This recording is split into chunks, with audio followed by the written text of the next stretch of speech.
자, 반갑습니다. 송주준입니다. 제가 가장 최근 영상에서 그런 말씀을 드린 적이 있어요. SBS가 진짜로 정신 차렸다.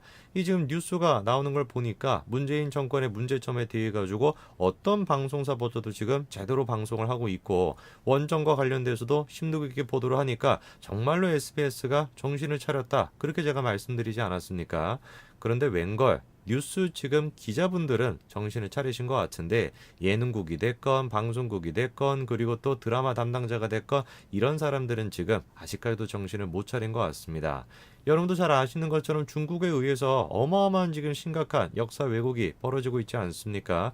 특히나 한국 사람들 같은 경우는 중국의 그런 식의 역사 왜곡에 대해서는 별로 예민 반응을 안 하는데 일본의 역사 왜곡에 대해서는 굉장히 예민 반응을 하는 그런 뭔가 좀 이상한 모습을 보여줬었는데 이번에는 좀 사태가 다른 것 같습니다. SBS에 지금 드라마가 방영이 되고 있었던 것이 현재는 이제 방영이 중단이 되어 있는 상태인데요.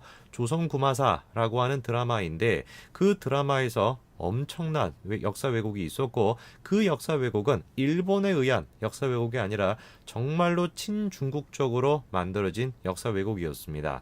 자, 오늘 제가 영상을 통해 가지고 도대체 조선구마사에서 어떤 식의 역사 왜곡이 있었는지 그리고 또 그거를 바라보고 있는 사람들의 입장이 어떤지 그 부분에 대해서 좀 정리해 드리고자 합니다. 같이 한번 보시죠. 자, 이게 이제 SBS에서 방영이 되고 있었던 조선구마사라고 하는 드라마였습니다. 자, 저 내용이 이제 간단하게 어떻게 되냐면 태종 이방원 있죠, 그렇죠? 그 이방원이 아들인 이제 충녕대군 세종대왕이랑 같이 이제 뭐 악기를 물리치는 뭐 그런 내용이라고 합니다. 근데 저게 지금 2화 정도까지밖에 방영이 안 됐었는데 그 2화 동안에도 어마어마한 역사 왜곡이 있었던 겁니다. 일단 첫 번째 같은 경우는 주인공으로 지금 나오는 사람이 태종 이방원인데 이방원에 대해서 이런 식의 장면이 묘사가 되더라고요. 자, 이게 이제 드라마에서의 태종 이방원의 모습인데요. 드라마 이렇게 묘사가 됩니다. 환영을 보고 난 뒤에 백성들을 갖다가 이런 식으로 마치 학살을 하는 이런 지금 장면이 묘사가 된 건데요. 자, 이 태종 이방원에 대해서는 많은 분들도 오해를 하고 계시는 것 중에 한 가지가 뭐냐면은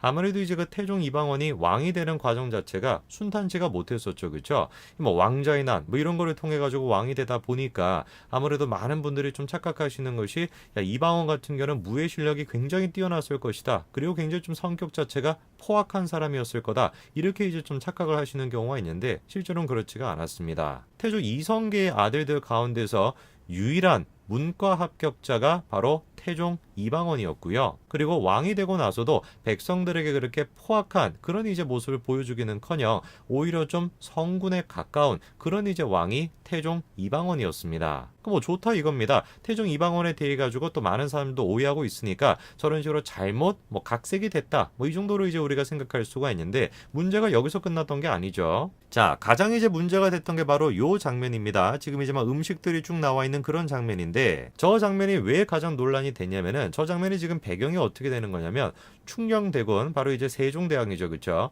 충녕대군이 외국인 선교사를 갖다가 접대를 하는 그런 장면입니다. 근데 그 접대를 하는 곳이 어디냐? 기생집에서 접대를 하는 거예요. 일단 첫 번째로 이해가 잘 안 되는 게 그거죠.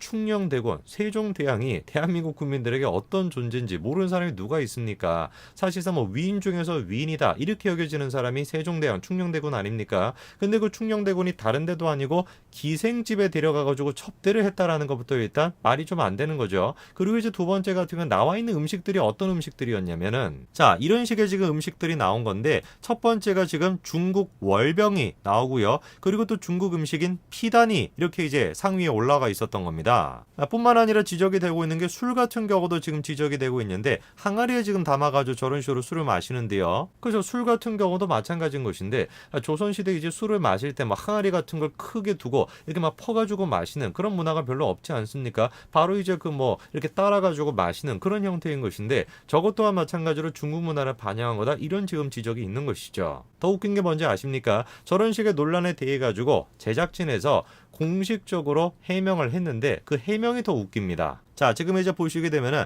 조선구마사 제작진은 영악하게도 중국식 소품에 대한 입장만 내놨다라는 것인데 이유가 지금 뭔지를 보니까 접대가 이루어진 곳이 의주 근방 명나라 국경이라는 해당 장소를 설정을 했던 것이고 명나라 국경에 가까운 지역이다 보니까 중국인의 왕래가 잦지 않았을까라고 하는 상상력을 가미해가지고 저런 식으로 차렸다라는 겁니다. 저는 저 해명을 보고 깜짝 놀랐습니다. 지금 이제 저 시절이 언제라고요? 태종 이방원 당시입니다. 아니 태종 이방원 당시에 언제 의주 지역이 명나라와 국경을 맞닿고 있었습니까? 의주 근방은 명나라 국경이 전혀 아니었습니다. 의주라고 하는 지역이 어떤 지역이냐? 자, 의주가 바로 저 지역인데요. 고려 때부터 시작해서 이미 우리의 영토였던 게 바로 의주입니다. 그때 같은 경우는 거란과 이제 국경을 이제 맞닿아 있었던 거죠. 그리고 그 의주가 바로 어디냐? 거란의 1차 침입 당시에 서희가 외교 담판으로 워낙에 유명한 얘기 아닙니까? 강동육주를 우리가 다시 획득하지 않았습니까? 그러니까 우리가 거란한테 뺏겼다가 나중에 다시 되찾은 곳이 의주이고요. 조선 초기, 그러니까 이제 태종 이방원, 그때 당시 같은 경우는 거란한테 점유를 당했던 게 아니라 여진한테 점유를 당했던 것이지 명나라와는 아무 상관이 없는 것입니다. 근데 그거를 갖다가 마치 명나라, 중국의 어떤 영향을 받은 그런 지역이다라는 식으로 얘기를 하니까 사실 이거는 뭐를 지금 대변하고 있는 겁니까? 중국이 하고 있는 대표적인 역사 왜곡, 바로 그 동북공정, 그거를 갖다가 지금 이 드라마가 보여주고 있는 것이에요. 그래서 한번 찾아봤습니다. 도대체 이런 말도 안 되는 드라마를 만드는 사람이 누구냐? 애꿎은 지금 배우들만 지금 피해를 보고 있는 거 아닙니까? 그 제가 작가를 한번 찾아보니까 이 사람이더라고요. 자, 지금 이제 그 조선구마사의 작가가 바로 박계옥이라고 하는 사람인데 찾아보니까 이분이 마찬가지로 참여를 한 게 철인왕후라고 하는 드라마입니다. 근데 이 드라마에서도 웃긴 것이 무엇이냐면 조선왕조실록을 갖다가 찌라시 이렇게 표현을 했다는 거예요. 이쯤 되면 우리가 의심할 수밖에 없는 거겠죠. 저분의 지금 사상이 무엇인지도 의심이 되는데 찾아보니까 저분이 계약을 한 회사가 있더라고요. 그 회사가 바로 어디냐? 바로 자핑 픽처스라고 하는 회사인데 거기서 이제 최근에 같은 경우는 박계욱 작가와 집필 계약을 전면 재검토하겠다 이렇게 지금 내놓은 상태입니다만 자핑 픽처스라고 하는 것은 사실 중국계 자본을 통해 가지고 만들어진 회사, 그게 지금 자핑 픽처스 아닙니까? 한국과 중국 같이 이제 합작해 가지고 만들었다라고 하는데 거기에 계약이 되어 있던 사람이 바로 박계옥 저 작가다 보니까 우리가 뭐라고 의심할 수밖에 없는 것이에요. 저런 식의 드라마를 만들 때 중국 자본이 아무래도 껴있다 보니까 중국의 눈치를 봐가지고 그런 식으로 지금 역사 왜곡을 했다 이렇게밖에 볼 수가 없는 것이죠.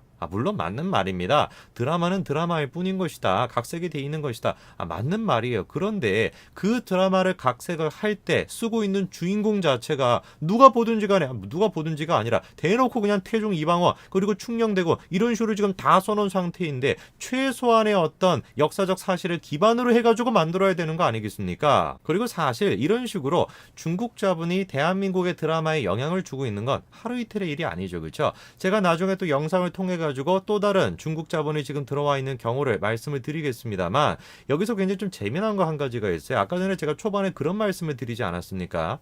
대한민국 국민들의 특징이 뭐예요? 일본으로부터의 역사 왜곡은 굉장히 예민하게 반응을 하는데 중국으로부터의 역사 왜곡은 별로 이렇게 반응을 별로 안 했잖아요. 그렇죠? 근데 질문이 생기는 겁니다. 아니 왜 근데 이번 경우 같은 경우는 이렇게나 사람들이 많이 관심을 갖고 굉장히 많이 반응을 해가지고 심지어 지금 종영까지 시켜버릴 수 있게 되었는가? 사실 저는 그 근반이 충녕대군, 세종대왕에 있다라고 생각을 하거든요. 자, 이 드라마의 같은 경우는 충녕대군, 즉 세종대왕이 등장을 합니다. 그런데 그 세종대왕에 대해 가지고 이런 식으로 이제 왜곡이 있었던 거예요. 아까 말씀을 드린 것처럼 술시중을 들었다라고 하는 얘기도 있고요. 그리고 6대조인 목조께서도 기생 때문에 삼척으로 야반도주 하셨던 분이다. 그 피가 어디 가겠냐? 이런 식의 이제 또 대사를 칩니다. 저는 저 부분이 이번 사태가 불거진 가장 중요한 포인트라고 생각을 합니다.